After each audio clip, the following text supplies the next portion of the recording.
jujur dan dapat dipercaya.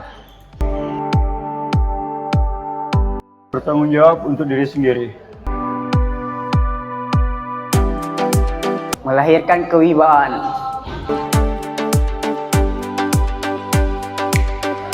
Kesatuan pola pikir, perasaan, ucapan, dan perilaku. Bertanggung jawab atas hasil kerjanya. Bermartabat dan jauh dari sikap tercela.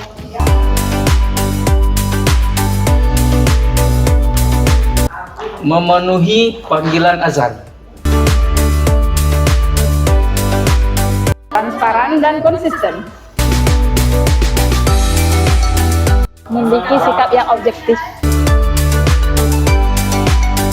Membangun kerja cerdas, saling bersinergi, penuh motivasi, memupuk spiritual dengan hubungan yang kompak antar individu di lingkungan kerja. Ayo, Mari berjuang. Semangat!